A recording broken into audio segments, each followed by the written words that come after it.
Okay, let's talk about XRP, because right now the signals it's sending are, well, they're all over the place. On one hand, you've got this huge wave of money coming in, but then the company behind it is making some really confusing moves. So what's real and what's just noise? Let's break it down. First up, you see these headlines everywhere, right?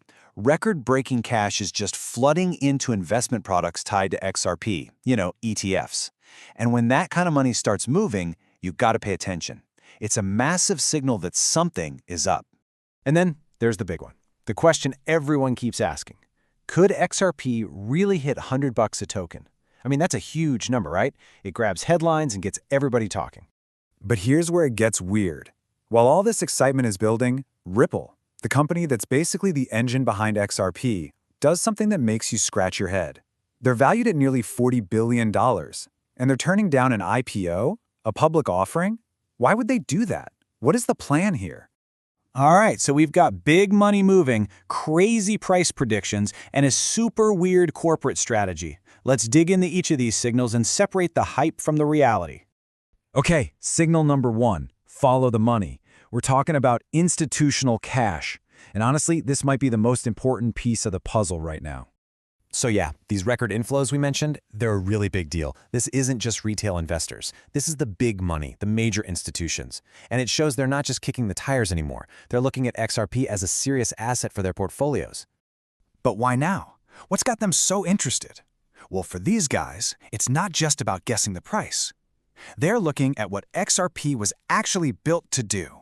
Act as a super fast, super efficient way to send money across borders. This renewed focus is all about its real-world use. But, and this is a big but, not everyone is on board. It's not like the entire institutional world suddenly decided XRP is the future. They're pretty split on it, actually, and you have to understand why to see what's really going on. Take a big name like WisdomTree, for instance. They've been pretty open about their doubts, even pulling back from some XRP products.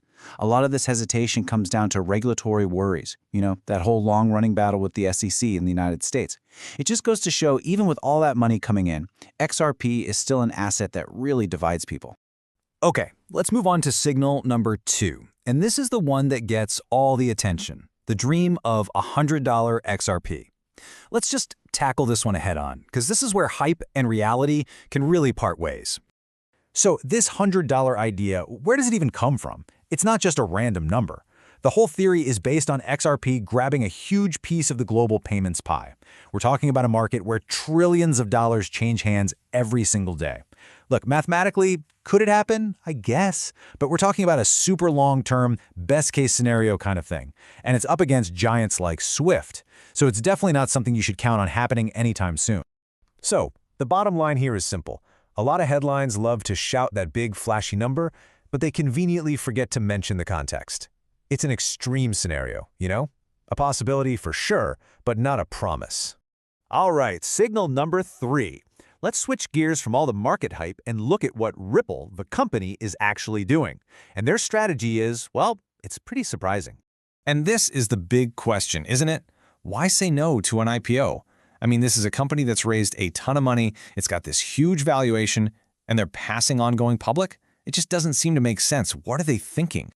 You see, there's a huge gap between what the market expected and what Ripple is actually focused on.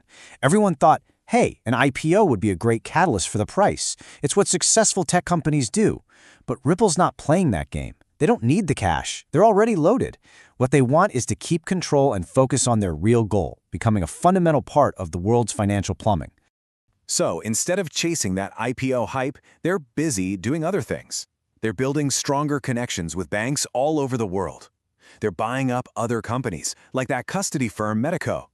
They are laser-focused on making XRP useful in the real world. This is a long-term play, plain and simple. Okay, so we've looked at the institutional cash, the $100 dream, and Ripple's master plan. Let's bring it all together. So what's the verdict? What really matters here? When you lay it all out, it's like a classic tug-of-war. On one side, you've got some really strong positives, all that ETF money pouring in, real growth with banks and companies. But on the other side, you have these things holding it back. No IPO to get people excited, the market's been choppy, and yeah, those totally over-the-top price predictions. Look, if you take away just one thing from all this, let it be this. The real story with XRP probably isn't found on those flashy headlines or those get-rich-quick price targets. Its true value, if it's going to have one, is in its infrastructure. It's about whether people actually use it in the long run. So I'll leave you with a question to think about. As this whole thing plays out, maybe the most important question isn't what's the price today, but what's its purpose tomorrow? Is the value of XRP ultimately in its price, or is it in its purpose?